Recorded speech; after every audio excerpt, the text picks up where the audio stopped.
Well, hello, and welcome, my friends. How are you doing? Welcome in. Welcome to episode 32 of Be Great, our weekly Thursday stream that's all about how you can get better at what you're doing. My name is Andrew Burkham.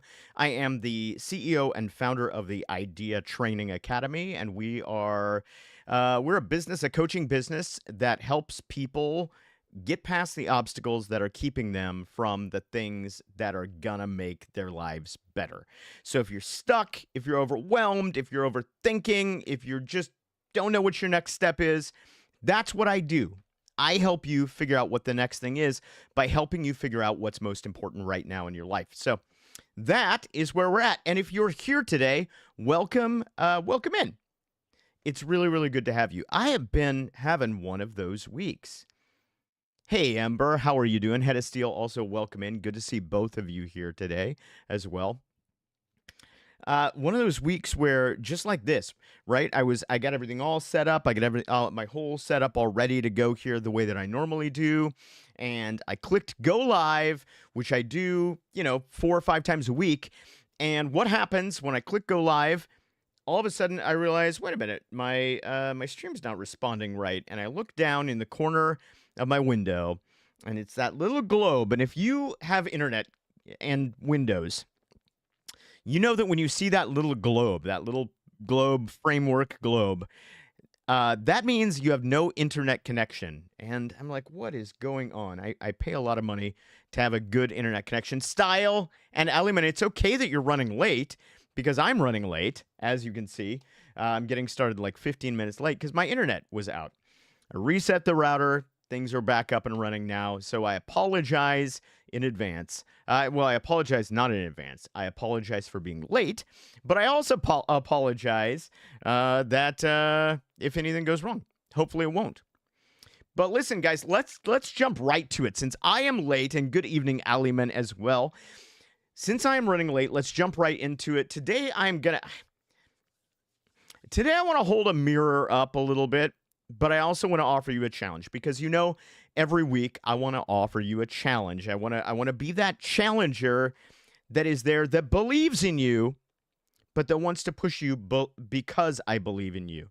And today, I always get in the shower in the mornings on these days, and I kind of start to get ready, and I think through my head, what do I want to talk about today?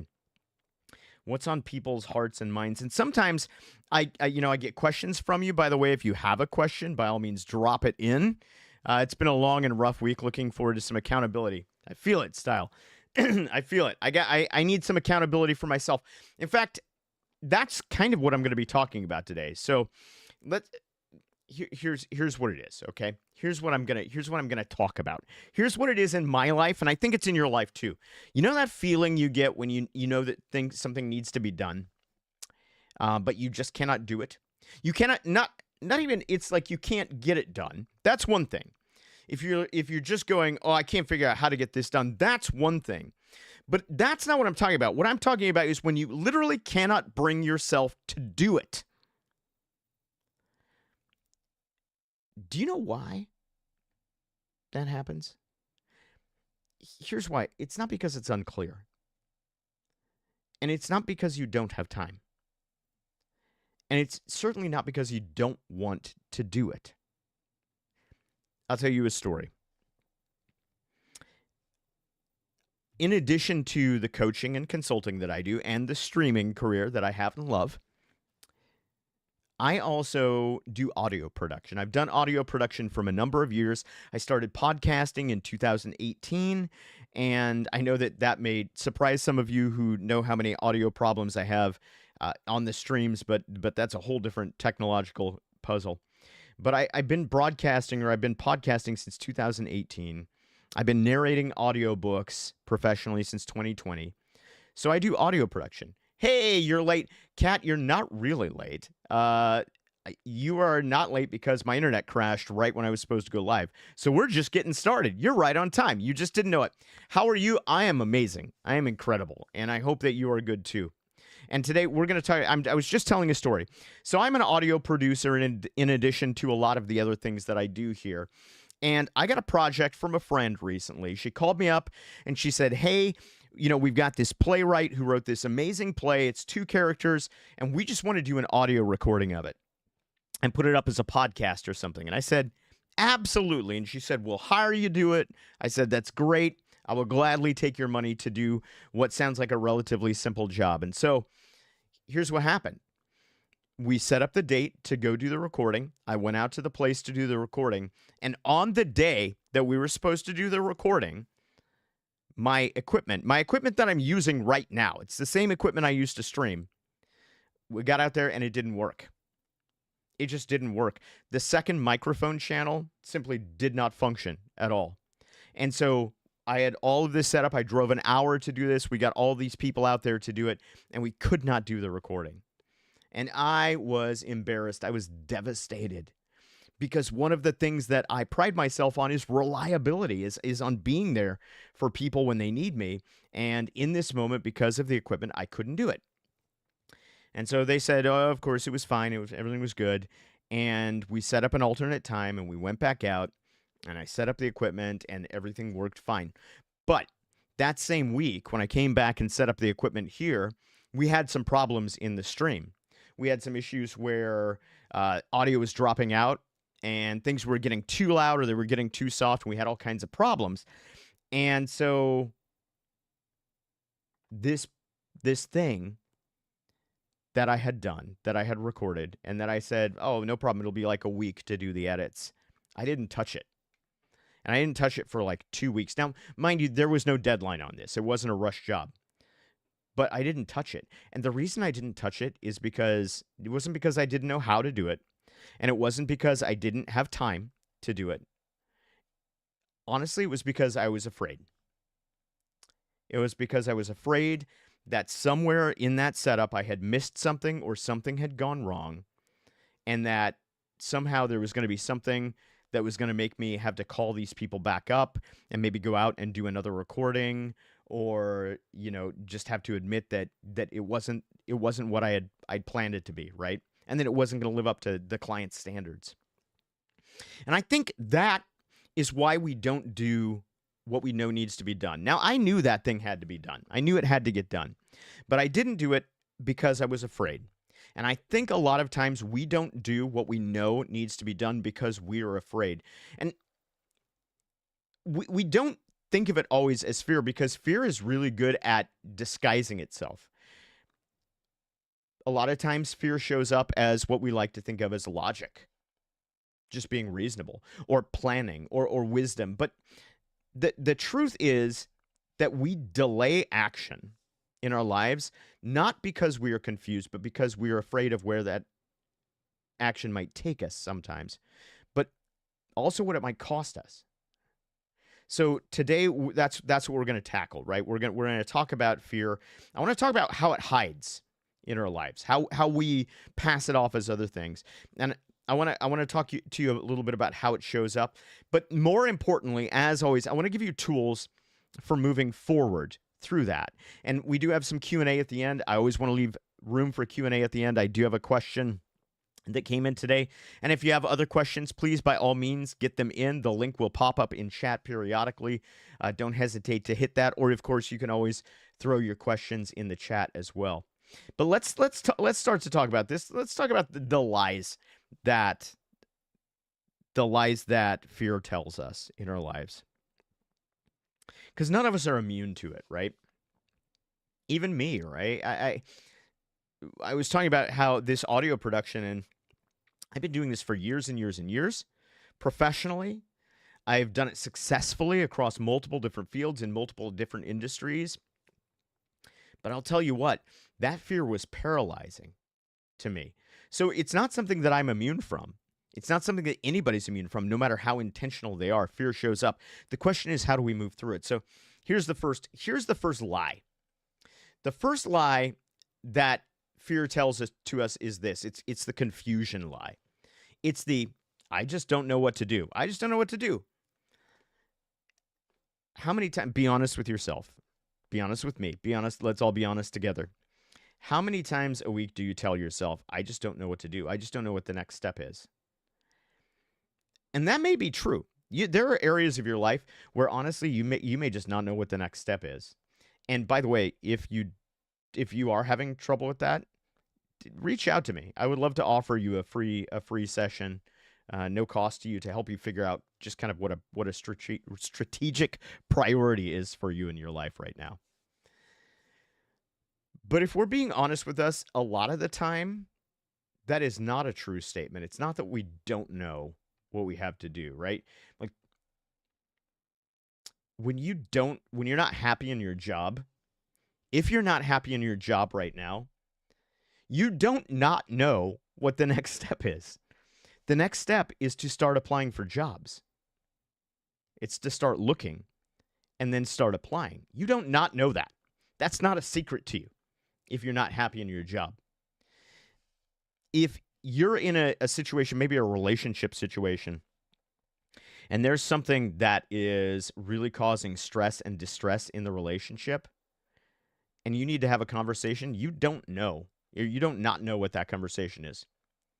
That conversation is no mystery to you. You know what it is that you need to talk about.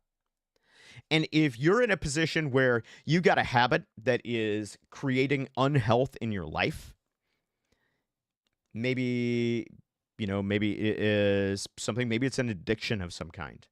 Or maybe it's not even an addiction that's physical. Maybe it's not, you're not a chain smoker, but maybe it's a relationship habit that's a little bit toxic, right? Something that's driven you a little bit more into the all about myself. Or maybe it's the lack of setting boundaries so that you're just getting plowed over and your mission in life doesn't matter at all. Whatever that habit is, you know what it is. You know what habit needs to go. But you stay confused because the confusion is safer than clarity. Because when you have clarity on what's important, that state of mind demands action. When you know what you should do and you know perfectly well what you should do, you have to act. If you're going to be an integrous person, a person with integrity, and by a person with integrity, I don't mean an honest person. I don't mean a person, who doesn't lie. When a person with integrity means integral, right? One person, everything moving in one direction. So if you're going to be a person with integrity and you have clarity, that demands action. But confusion is convenient because confusion lets you stay on the sidelines.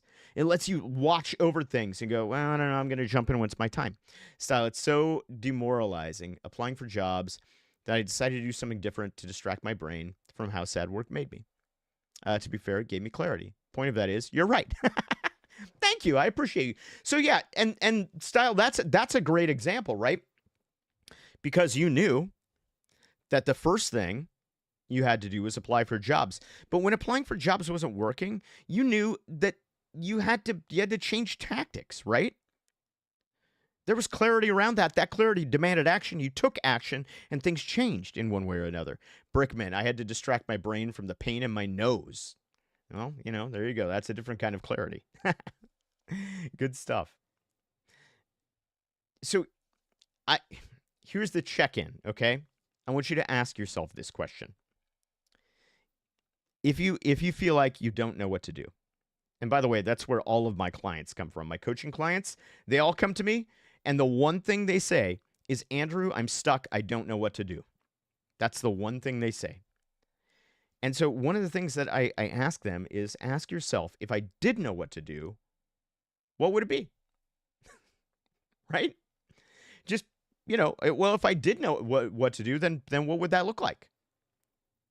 Because you will be really shocked how fast you get clarity when you stop protecting that part of you that demands, that is confused. When you let go of confusion as a part of your identity and just say, well, I'm just a person who doesn't know where to go. When you let go of that and you go, well, what would it look like if I did know where to go? You're going to find out really quickly what you need to do to get there. And I'm going to give you an actual framework for that towards the end of the stream. So don't go away. Don't miss the rest of it. This is going to be important, okay? But right now, asking yourself, if I feel like I didn't know what to do, or if you feel like you don't know what to do, if I did know what to do, what would that look like in my life? So that's kind of the lie that it tells us, one of the lies that it tells us. And on top of that lie, we start to layer kind of alibis. We start to layer excuses on top of it. And one of the best things, and this is in general, one of the best things that fear likes to do to keep us from acting is it likes to help us overcommit. It likes to help us make sure that we're saying yes to everything. Because if you're saying yes to everything, then you never have to really face that thing that you're avoiding, right? So let's go back to my example. The audio program that I needed to produce. I didn't want to do it because I was scared of what I would find when I dug into that audio. I was afraid that something was going to be off, something was going to be wrong, and that I wouldn't be able to fix it. And so guess what? All of a sudden, I had all this work to do. I had a new coaching client who'd signed up for my private coaching program, and I needed to get all their intake stuff done. And my website, I had somebody who is starting to refer things to me as an organizational health consultant in the nonprofit space, consulting space. And so I had to get a landing page set up for that. Oh, that was really, really important. That was priority. And you can't see it, but I have a whiteboard that's over here. And at the beginning of this week, I wrote down all of the things that I needed to do on my whiteboard. And guess what? That audio thing, it was on there. But guess what didn't get crossed off? And guess what did get crossed off? So yeah, that working on the landing page got crossed off. Getting that intake out to that client, that crossed off. That got crossed off. There were a couple of other things that I had to do. It got crossed off. Doing laundry got crossed off. Doing dishes got crossed off. Those things got crossed off before the thing that I knew I had to do. See, we say yes to everything so that we don't have to admit that we're avoiding something. And it's this kind of fake busyness that feels productive. That's the lie about it. Welcome in, Rob. It's good to see you. It's okay. I was very late starting. So that's that fake productivity. Because we love to be productive and we love to look like we're productive. Man, there is nothing in the world I love better than having looked like I was productive. When somebody calls me up and they say, hey, what did you, if Elon Musk doges me next week and he's like, hey, Andrew, what were the 5 things you got done last week? I will tell him 5 things. I will tell him 10 things. I'll tell him 20 things that I got done last week. But guess what? Just because I got things done, and this is the mistake here, right? Just because I got things done doesn't mean I made progress. I have a client that I have been working with that's been kind of stuck in a similar place, and I have permission to share the story. So, one of the first things I do with my clients, I am 100% guilty of that. Okay, good. I'm glad it's not just me, Kat. I'm glad it's not just me. But I have this client that I work with. And one of the first things that I do with my client is I'm like, okay, show me your calendar. If you're stuck, let's go over your calendar. And of course, a lot of people don't have a calendar of any kind. And I'm not saying you have to have like a color-coded, some kind of fancy super system that's like, you're Alan Waking it with all of your strings and your cards and things like attached like that. I'm not saying you have to have a pristine vision board of any kind, but what you do have to do is you have a system for you have to have a system for tracking where you're going. And so that's one of the first things I do is I ask people, hey, let's look at your calendar and let's figure out where your time is going, right? And this client had filled every hour of her calendar. I'm not talking about just like to-do lists. I'm not just talking about, some appointments and things like that. I am talking about this client showed me an Outlook calendar that was color-coded, and there was something in every hour of every day of this calendar. There was productivity out the yin-yang, out the wazoo. Kat says, I had things that should have been priority today and cleaned the garage instead, which is important, but wasn't the most important thing. And that's where I'm going, Kat. Thank you. You already know. You've been around me long enough. You know what this is. It's not the important things. It's the most important thing. Because this client that I'm talking about, when we dug into all of that stuff that was on her calendar, none of it was connected to her goals, her actual goals. She was like drowning in all this stuff, delegation stuff and volunteer stuff that she was volunteering for at her kid's school, which again, good. All these meetings, and none of this stuff was pushing her towards what she knew she wanted in her life. Doc runs 4 calendars so I can have 96 hours per day to get things done. Hey, there's a life hack for you guys. If you just have more calendars, you'll have more time, right? I love it. I love it. And so what we're working on with this client is this. The truth is that she's got a big decision that she's facing in her life. And I don't want to go into the details, but and the fact of the matter is, she knows what that decision is. And when she was filling her calendar up with all that stuff, she knew exactly what to do. She knew exactly what she needed to do. But she was scared of what doing it would mean. Because when we go back to the IDEA acronym, the execution, those are the big leaps. And if we don't feel we're prepared for those big leaps, and by the way we get prepared for those big leaps is we figure out our identity, not just our identifiers, not just I identify as. We don't do that. We figure out who we really are and who we want to become.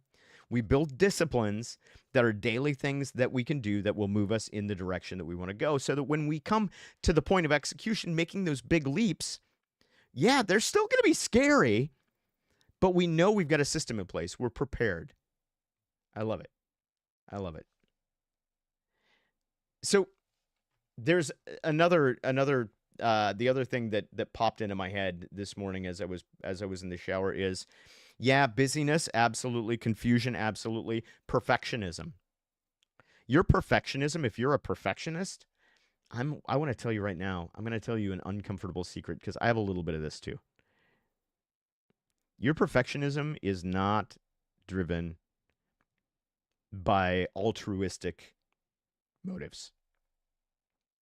It's not driven by a desire. It's not really driven by a desire to want to do your best.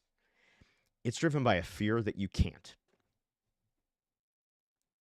It's driven by a fear that your best won't be good enough.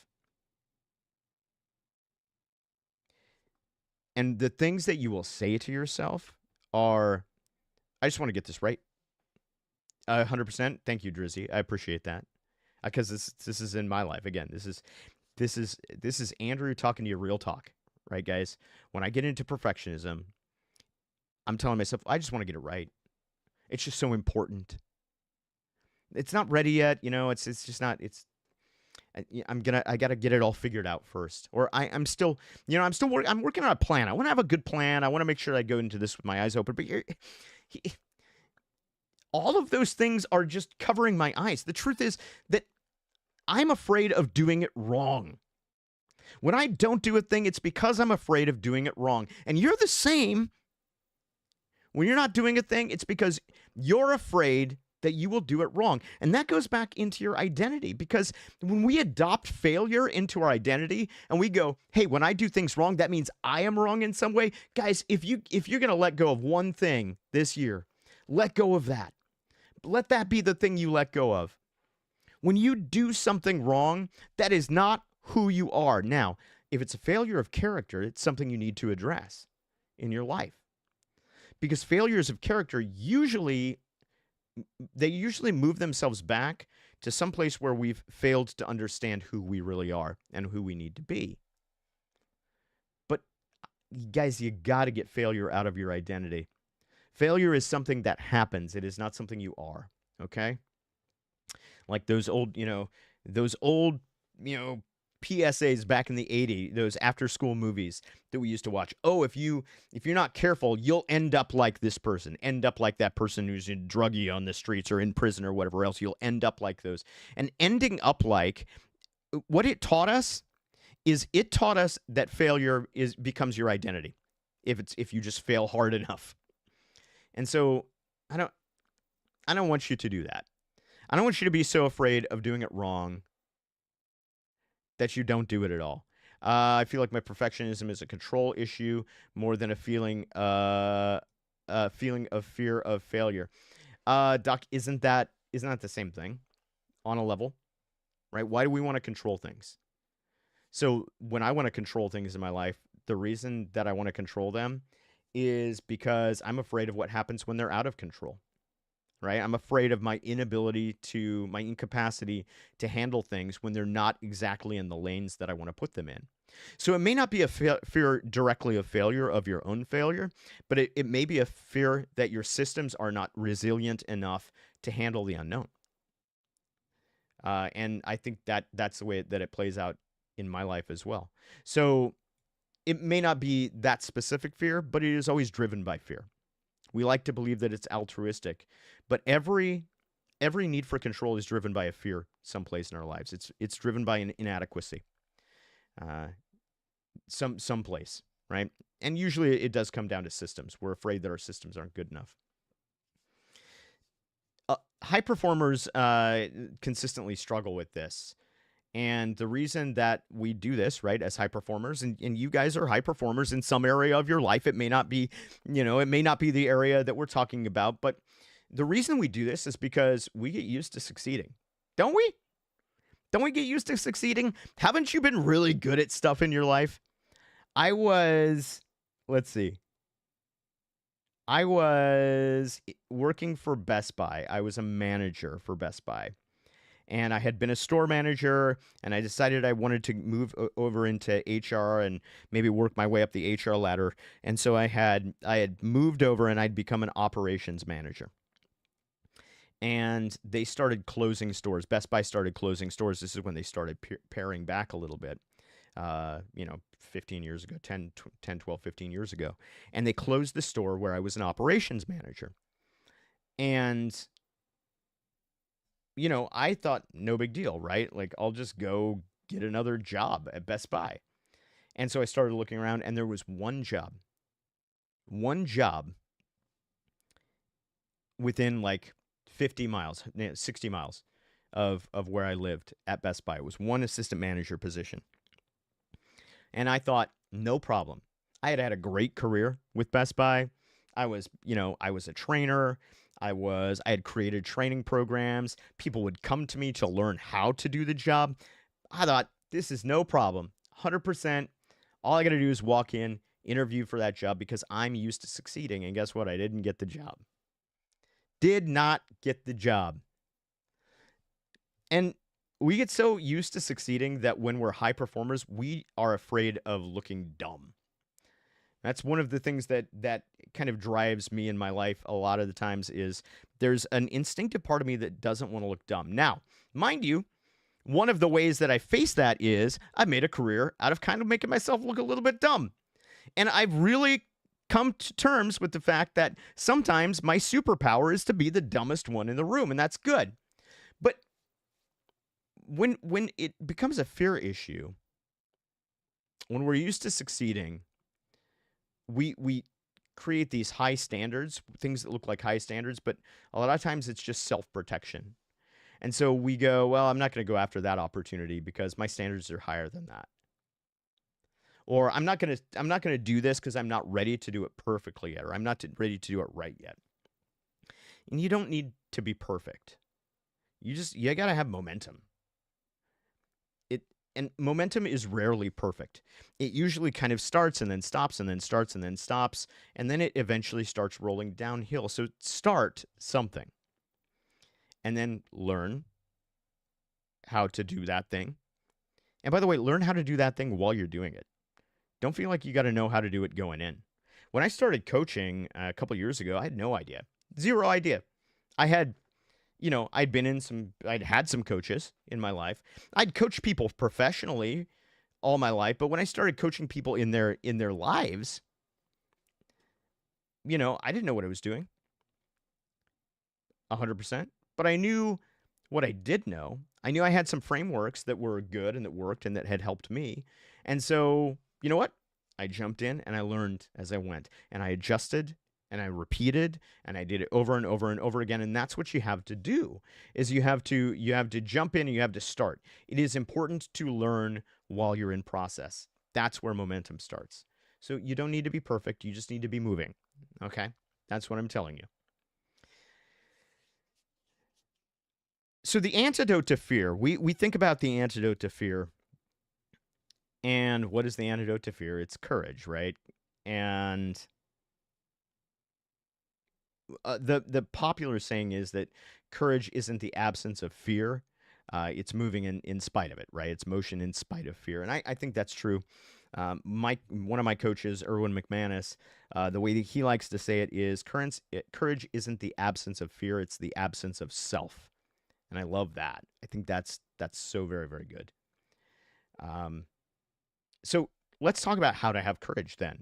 We're not the cowardly lion, right? We can't just we can't just get a scroll that says we're courageous and that'll make us courageous. We need an actual process for doing this. So what's our process for doing this? So I have a 3-step process that I use with my coaching clients. I'm giving this to you for free. This is absolutely free for you. The same step that I give to my paying clients. Okay, the same 3 steps that I give to my paying clients. Here it is.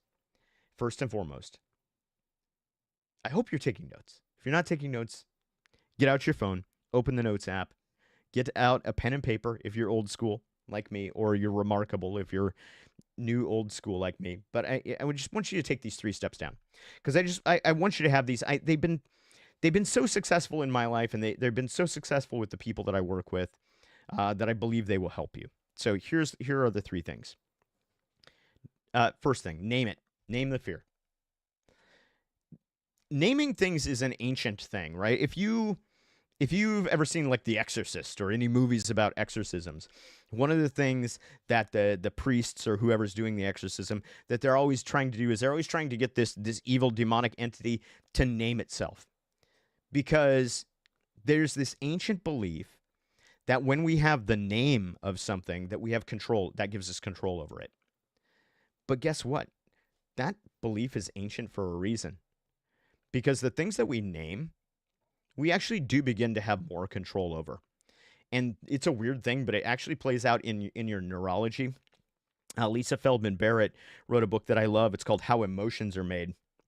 And she's a neuroscientist. And it turns this whole concept of how we believe about emotions and how they're formed on their head. We always like to think about emotions as being triggered. Oh, I'm triggered today. This is a trigger warning, right? Triggered, triggered, triggered, triggered. But in fact, that's not the way the brain works. The brain doesn't work on triggers like that. In fact, your brain is predictive. It's not triggered, it's predictive. What your brain is doing is it is using the sum total of your experience and predicting what the response should be in any given situation. And so Barrett says, if you want to control your emotional life, what you need to do to control your emotional life, the first thing you got to do is you got to get granular around your vocabulary for your emotions, which is to say, we like to talk about our emotions like happy and sad and angry. And that's kind of like what else? Like what else do we have? Maybe frustrated, right? Or maybe like how many emotional words do you have? Depressed, upset, right? But what are those? What do those really mean? What do those shades of things mean? Like there's an emotion that I have when I turn a project in and I'm waiting to hear back, and I'm nervous about what the response will be once I've turned the project in. That's not really fear. Exactly. It's not really anxiety. Exactly. What is it? It's the feeling of not knowing how somebody else is going to respond.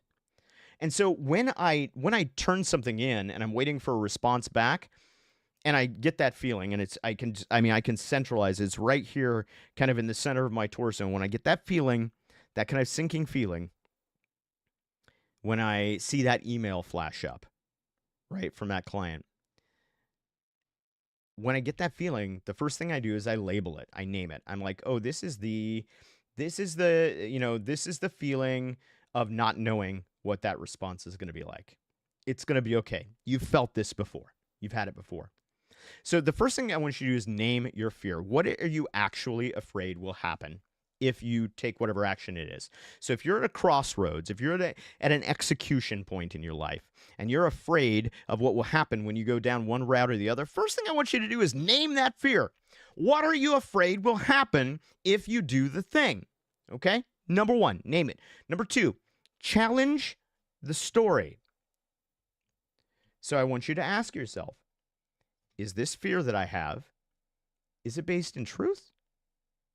Or is it my brain being predictive? And I go back to the kind of, I use this metaphor of, is it a snake? Is it a snake? Our bodies are, our neurology are wired to respond to things with fight or flight. And we have a tendency, until we are able to be more granular about how we label our emotions, we have a tendency to respond to every fear or every anxiety as if it's a poisonous snake that just dropped out of the trees in front of us. It causes the same response in us. So you have to ask yourself, is this really a snake? Is this fear that I have, is it based in truth, or am I projecting? Right? And ask yourself, is it true, right? Is it likely? And what's the worst that could happen? Sometimes it's okay to go down the route of going, okay, well, so what? If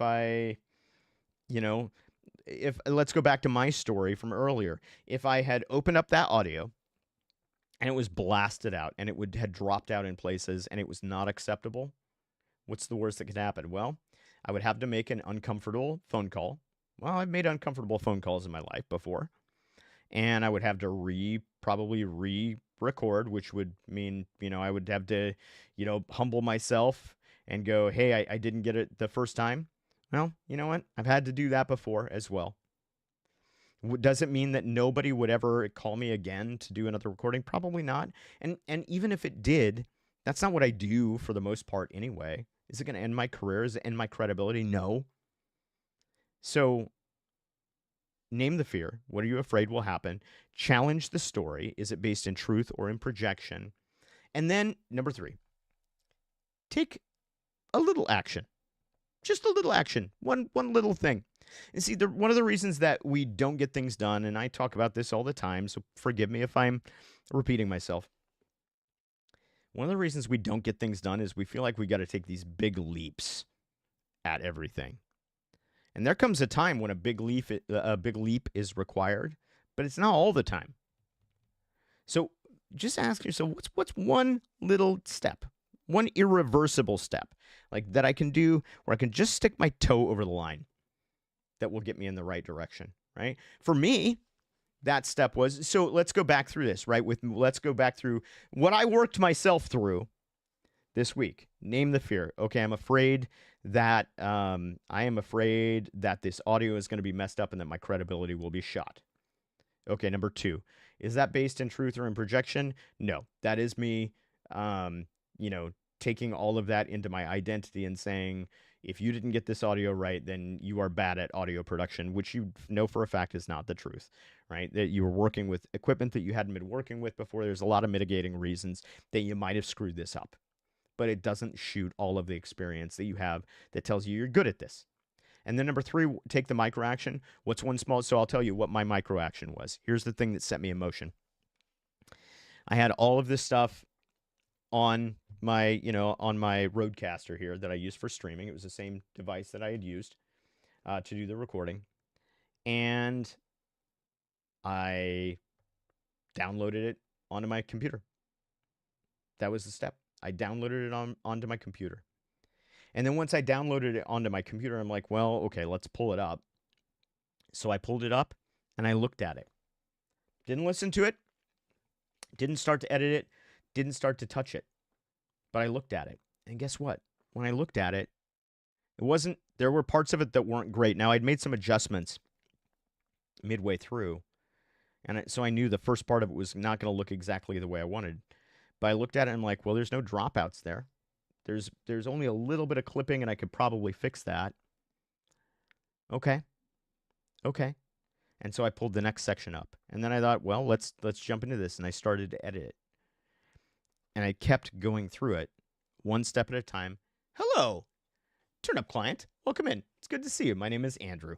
It's an absolute pleasure.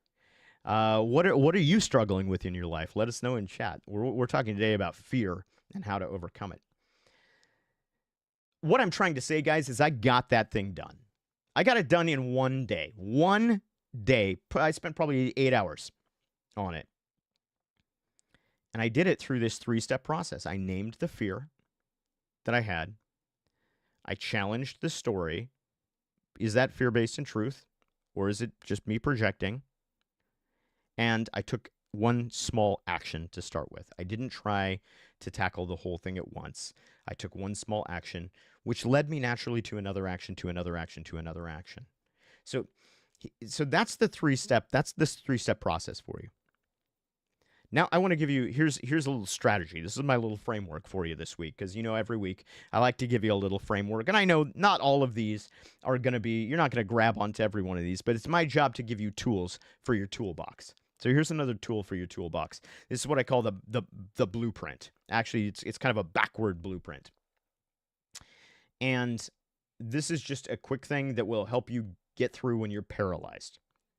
So the first thing that you can do is you picture yourself 6 months from now, having achieved whatever it is that you're stuck on. So whatever it is you're stuck on right now, you have to be able to visualize yourself on the other side of that. If you can't visualize yourself on the other side of it, you'll never get there. So step 1 is visualize yourself. What does it look like in 6 months when I've achieved the breakthrough? Right? The second thing that you do is you go, okay, well, that's what it looks like. Now, just what do I have to do to get there? Alex Hormozy is great. One of the things he talks about is he's like, you figure out how much money you want to make in a year, and then you just figure out what it is you do, and you figure out how many of those you need to do in order to get there. Let's see. Oh, sorry. Let me finish this up, and then I'll get to chat real fast. And then the third thing is you just work backwards, right? Step by step. And you're like, okay, well, what happened right before I got to that? Oh, okay, I did this. What happened before that? I did this, I did this, I did this, I did this all the way back, right? Until you get to today. And then when you get to today, you take that action. Oops, I'm sorry, Turnip. You got modded because my channel mods are super conservative.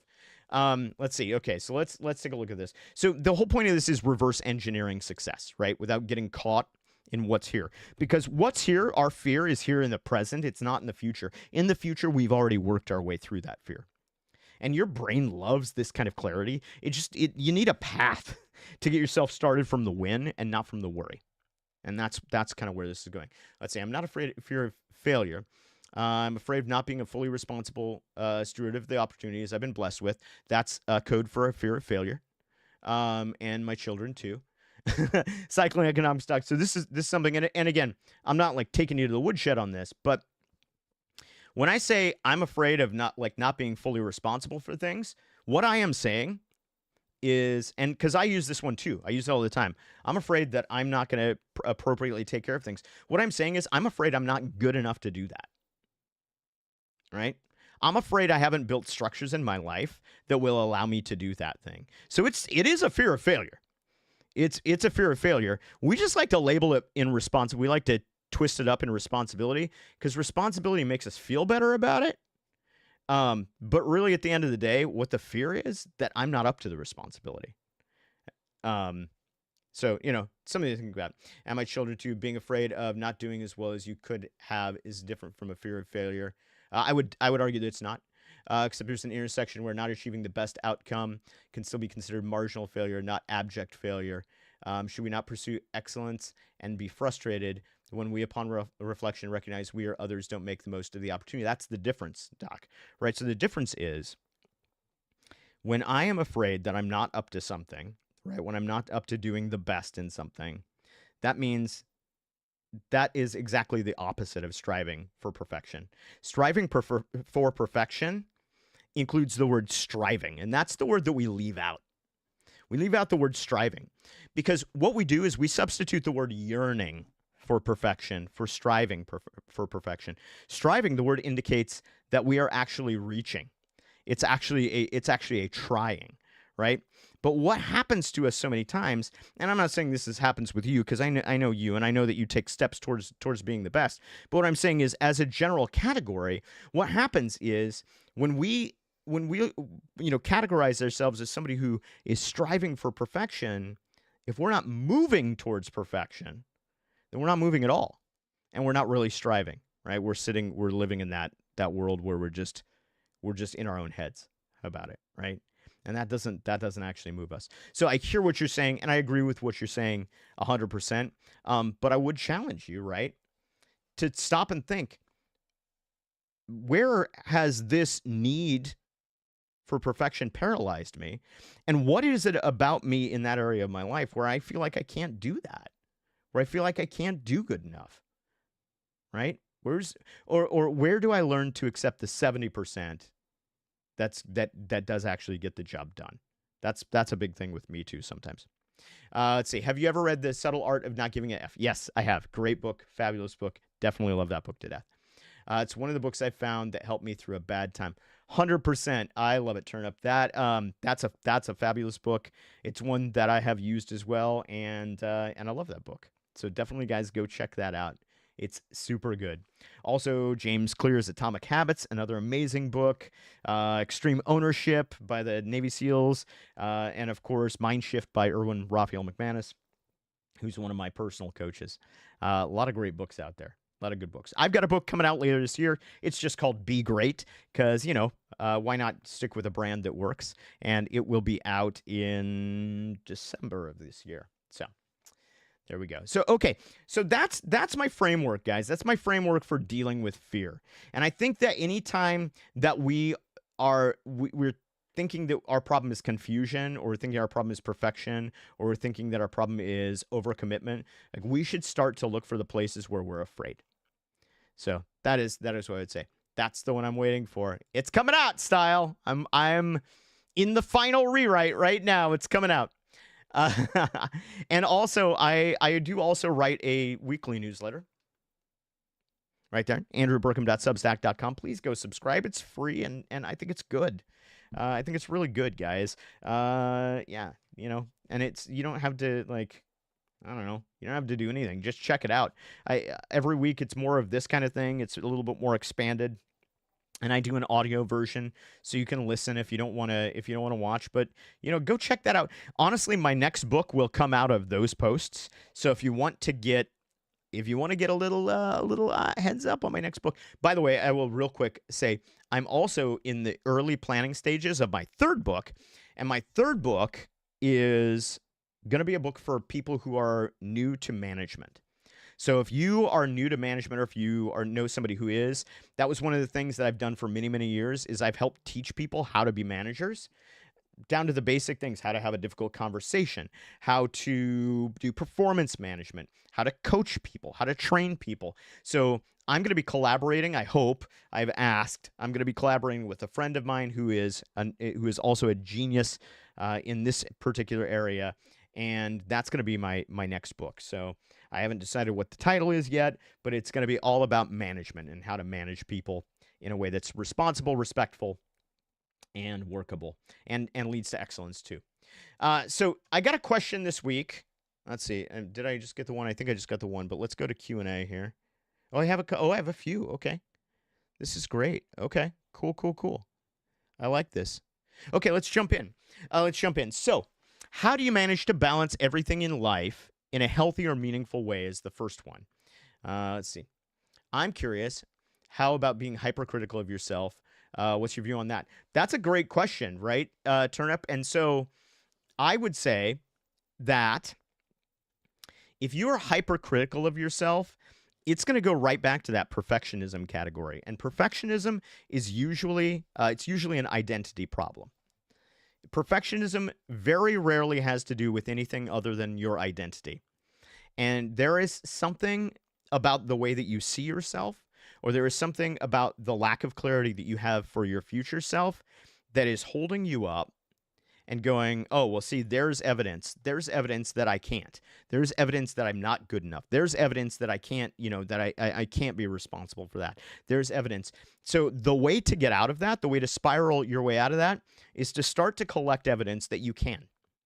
And the way that you start to collect evidence that you can is you build disciplines. I have a framework that's called IDEA, IDEA. It stands for Identity, Discipline, Execution, and Accountability. And the D part of it is discipline. And disciplines are things that you do every day that move you in the direction that you want to go. So identity tells you where you want to go, and disciplines help you go, okay, well, here's a building block I'm going to do. Here's a building block I'm going to do. Here's a building block I'm going to do. All of these moving me in the direction that I want to go. So what you have to do is you have to build a system that says these are the disciplines that I'm going to do. And then when you do those disciplines, you have to learn to celebrate the little wins along the way, because those little wins along the way are the evidence that refutes your evidence that you're not who you want to be. So that is one thing that I would recommend for that. And I could do a whole show on that. But let me get to this question that came in earlier. It's how do you manage balancing everything in life in a healthy or meaningful way? So I don't like the word balance.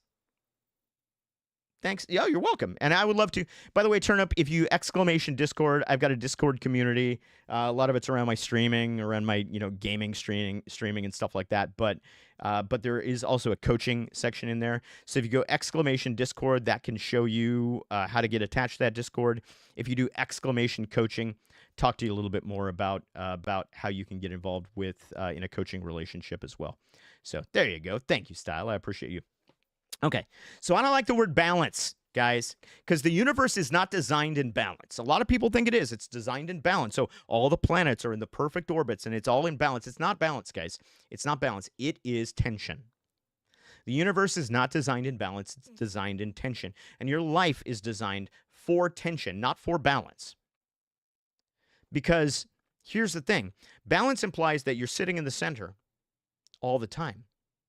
But a life well lived does not live in the center all the time. Sometimes it's got to pull a little harder this way. And guess what? That's going to create tension at this end.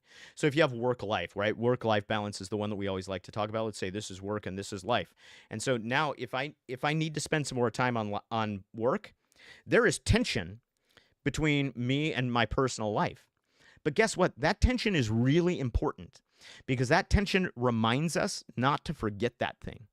So the question isn't how do we live in balance, it's how do we live in proper tension, and how do we come back to the center when the time is to live in the center. So here is what I have found. The first thing is that you've got to know what's most important right now, right? If you cannot answer the question in your life, what is most important right now, please get a coach. It doesn't have to be me, right? It doesn't have to be me. Get a coach. Because that's the first question you got to be able to answer in your life is what's most important right now? Because not everything matters equally. Because if everything matters equally, then nothing matters at all, right? If everything is a priority, then nothing is in a priority. So get your top priority down. That's first. Second, disciplines. Your disciplines, look at them and determine whether or not they reflect your values. So don't try and fit in, right? Don't try and squeeze in the things that are important. Oh, I'm going to do this, and then I'm going to squeeze in my workout in between. And I'm going to squeeze this in. And I'm going to get this in. I'm going to write for 15 minutes a day. No, build your days around what's important. Structure your days around what's important. And if that means you restructure your days, I don't want to get up at 5:30 in the morning to go to the gym. But if I don't get up at 5:30 to go to the gym, then my piece that I write every day doesn't get written. I don't get my deep work time before I have to do, the meetings that start at 8. It's the whole thing, right? So build routines that reflect your values and build your day around what's most important right now. And then the third thing is say no to things. Say no to things. It's okay. People won't hate you. You won't be an outcast. No one will murder you. Hey, Eve. I'm excited for your book release in December. Maybe I'll come out on my birthday, and maybe it'll come out on my birthday. Maybe it will. That'd be awesome. It'd be so good. I didn't know you were a December birthday, Eve. By the way, hello and welcome. It's good to see you here. So say no to good things so that you can say yes to the right things, right? Again, overcommitment is not a scheduling problem. If you're overcommitted, it's not because your scheduling is bad. It's because you do not have clarity around what's most important in your life. Or it's because you're afraid. Because you're using overcommitment as a shield, like we talked about earlier, right? So that's kind of my way to manage life balance is know what's most important right now. Make sure that your days are structured around that, and that your routines, the disciplines that you're building are structured around what's most important right now. And then just say no to things. It's okay. You can do it. I believe in you. If you need help with that, by all means, please get in touch with me. Let's see. Let's do. I think we have about another 10 minutes. Um, just do the gym more, and then you can lift all the tensions, get tensional gains. Yes, exactly. Just say no. I'm awful at. So if you guys haven't, I'll give it to you real fast. I have a 3-step filter for saying no to things. Okay, and all of this requires you to know what's most important right now. And it requires you to know your identity, your future identity, where you're going. Number one, if it is not in line with your mission, if it is not in line with what you were put on this earth to do, it is not. If it is not in line with that best self that's waiting for you up the road, then say no to it. Right? Say no to it. If it is not in line with your resources, meaning I don't have the here, it's going to take food off my table. Now, here's the thing. Again, as a coach, the one thing I will tell you is invest in yourself first. Invest in yourself first with your money. Invest in yourself first. Invest in other stuff later. Okay? If you're a streamer right now and you're, really confused about where to go and your solve for that is to buy a better camera, no, stop it. Invest in yourself first. Get a coach. Get a streaming coach or, get a program, something, right? That is going to teach you how to get clarity around how you're going to succeed, right? Buy the camera later. Buy the camera when you're successful. The camera is not going to make you successful. Invest in yourself first. That being said, resources. If it's going to take food off your table, then now is not the time for it. Don't do it, right? If it's going to kill you in some emotional way, don't do it, right? Build up an emotional resilience first. So if it's not in line with your resources, say no. And if it's not in line with your trajectory, say no. And that kind of sounds like I'm going back to the first one, but it's not, right? What you need to do is you need to look at the direction you're actually moving. Now, the first one is if it's not in line with your mission. So if it's not in line with what you're put on the earth to do, the last one is about if it's not in line with making you into the best person that you could be, the best version of yourself, then just say no to it, right? And then if you've got time, go back and pick some of that stuff up. But if it doesn't fit those three, then say no, right? If you have an abundance of time, then do whatever you want. It's fine. But if you don't, then that's your filter right there. Clip.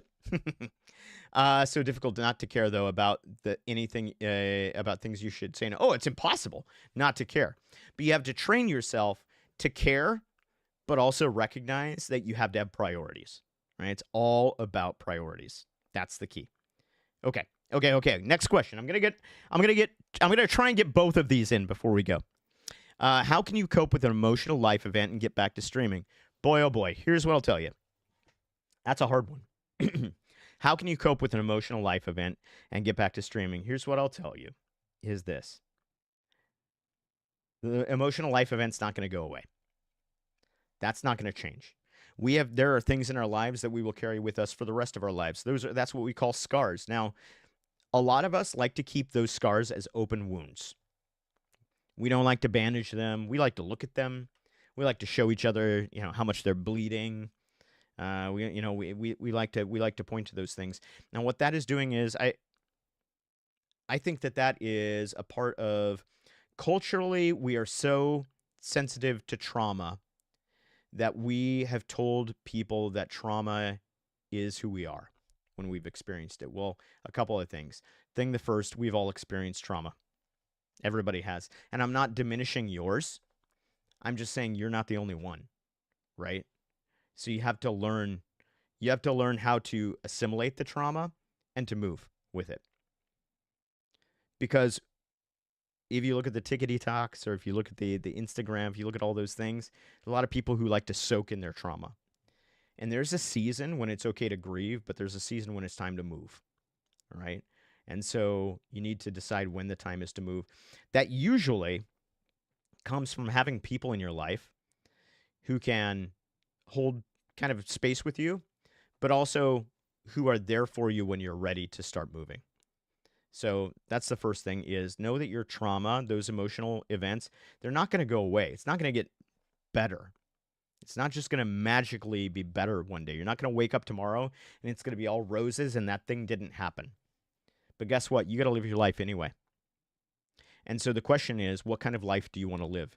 Do you want to live a life that is stopped by the thing that happened to you? Or do you want to live a life that is moving towards who you want to be? That's what you've got to ask yourself. Luigi, bro, what's up, dude? Don't feel sorry you're late. It's totally fine. I'm glad to have you here. It's very good to have you here. So that's the first thing I would say. How do you cope with an emotional life event and get back to streaming? Just I hate to be the Nike guy, but here's the thing, right? Just do it.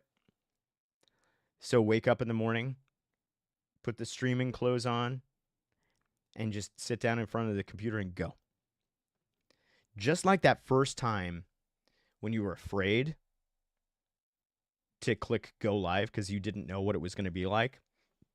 You're back at that spot, but you've already been at that spot. So you know what? Do it. And again, start small. Always start small. Don't feel like streamers, don't feel like you have to go 8 hours to be a good streamer, okay? That's a thing. You don't have to do that. It's fine. If you have the time to do that and you like doing it, by all means. But don't feel like you have to do that, right? But don't commit to 8 hours on the first day when you're coming back from a traumatic experience. Commit to an hour. And then see how you feel, right?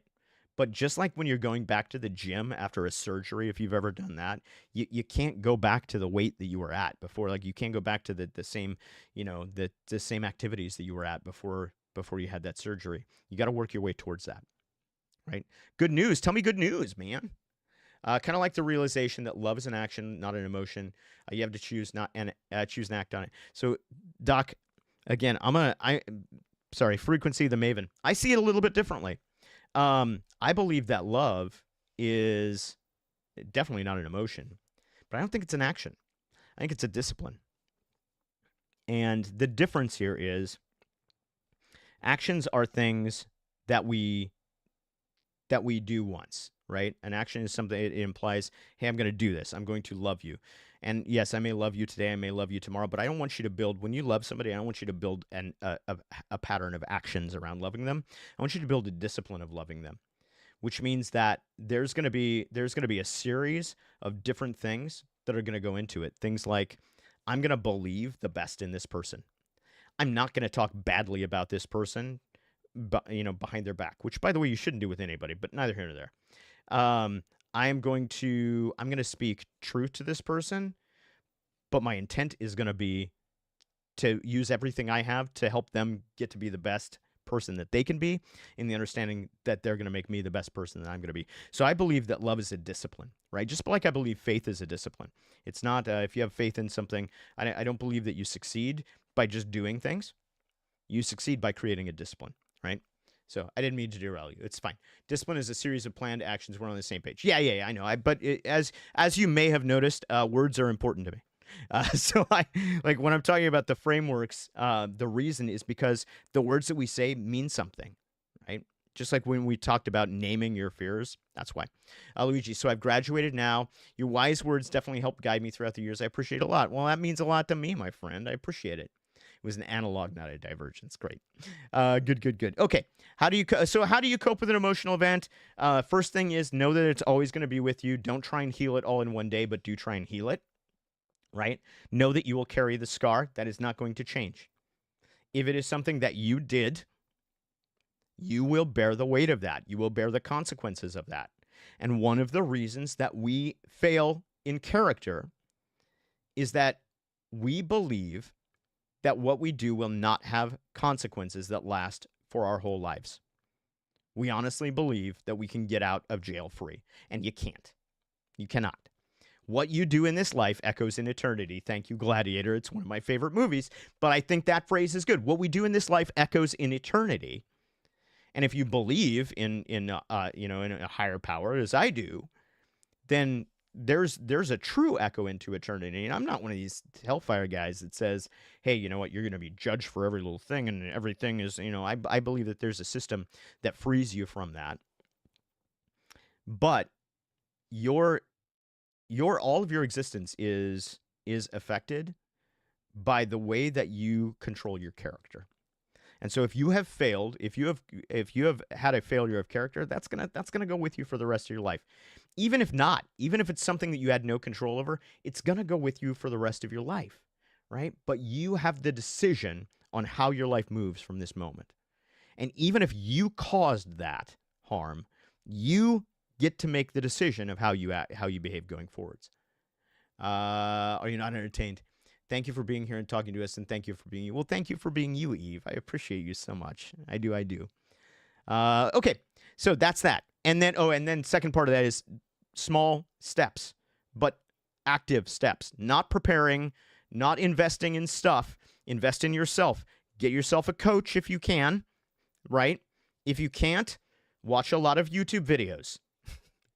It's the next best thing. It's not the same, but it's the next best thing. Watch a lot of YouTube videos on how to stream. Always good stuff. This is great. I love it. Thank you so much.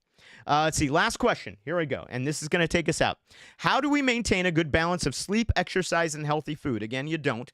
You have to maintain attention. But here's the secret. One of the last chapters in my book is called Maximize, Don't Optimize. And I know those are synonyms. I get it. I'm aware that those are synonyms, maximize and optimize. But here's where I just created a little bit of a, I made up a little crack in between the two of those. And the reason is because you go on to, again, Instagram, TikTok, whatever, and they're like, you got to optimize your routines, optimize your health, optimize. And it's like, Sunday, like the old monster truck things. And the thing is, you can't optimize everything in your life. Because to optimize it, it means that everything is perfect in that area of your life. And so, like me, I decided I was going to optimize my sleep routine about a year ago. And so I did all the things, like no blue light, no screens. I got the red lights going on in the bedroom, and I would go to bed right at the certain time, and then I would, do yoga nidra, and that would put me to sleep, and then I would wake up at the certain time, and I would get bright light into my eyes, and I would do all those things. But like what I discovered was, in order to optimize that routine, I had to go to bed at like 9:30 at night, which is fine. Like, I'm an old guy. That's a totally rational time to go to bed. But here's the problem. My wife works a lot of times until after 9:30. She doesn't get home sometimes till 10, 10:30, maybe even later sometimes. And I had to decide, what's the higher value? What's the defining value here? Is it to optimize the sleep routine? Or is it to spend time with my wife when I can, which is the most important thing? And so I said, okay, well, guess what? Can't optimize that. What do? I can maximize it. So I can still go to bed, like we can still go to bed at a reasonable hour. My wife and I go to bed at 10:30 most nights. I can still make sure, that I don't, do too much screen time, before bed. I can still, listen to the audio that I listen to. I can still make sure I wake up first thing, in the morning, and that I don't shut off my alarm, and that I get bright light into my eyes, sunlight, as soon as I can. And I can maximize that. I just can't optimize it. And that's okay. So how do you maintain a good balance of sleep, exercise, and healthy food? Maximize. Don't optimize, right? Make sure you're doing the best that you can with what you have to work with. That is my recommendation. Always good stuff. This is great. Where can I find this book?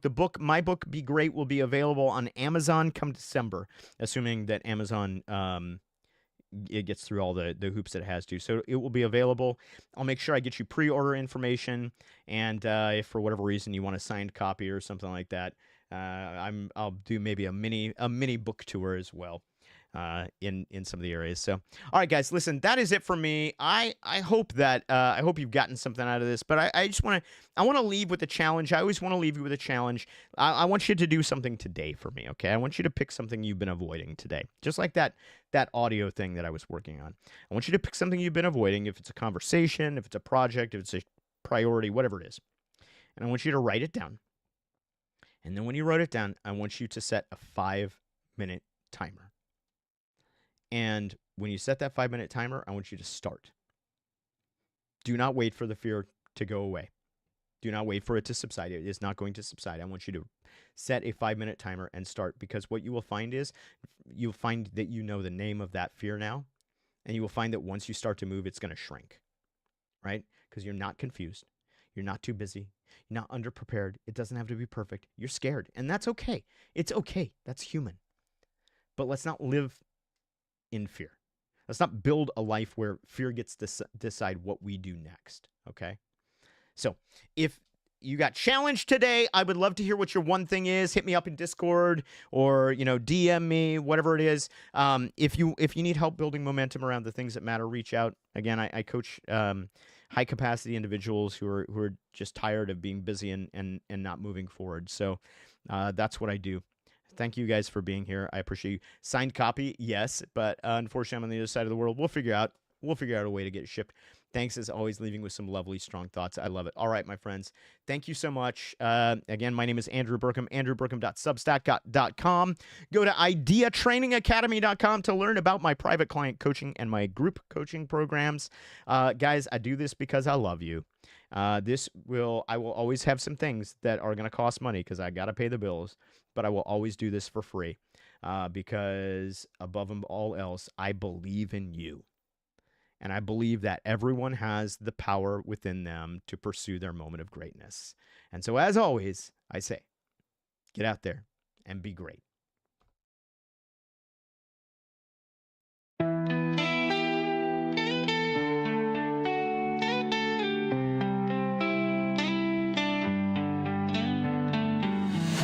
I've been caught in the whispers, lost in my doubts, tangled in stories I can't live without.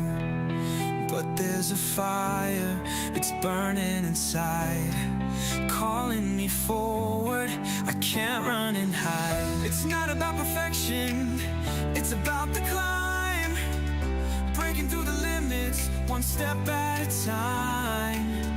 With every breath, I'm closer to the dream, a life that's bold, a heart that gleams. Be great, stand tall, rise above it all. Let your light shine through, answer the call. There's power in you, don't hesitate. This is your moment, go on, be great.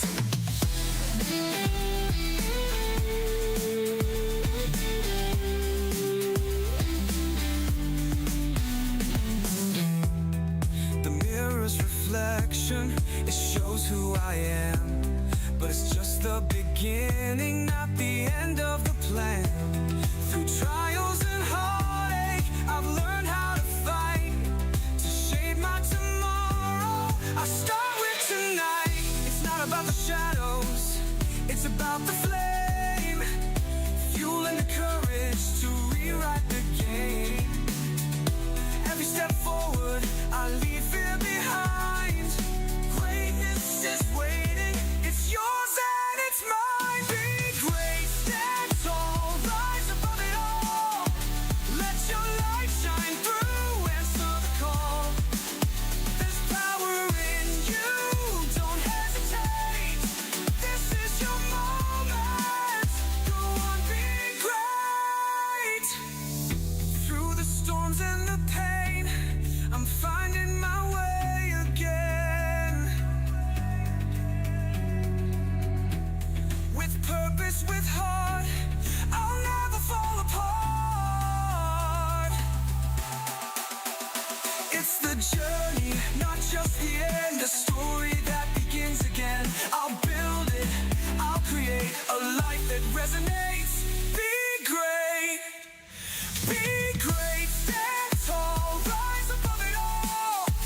Let your light shine through, answer the call. There's power in you, don't hesitate. This is your moment, go on, be great.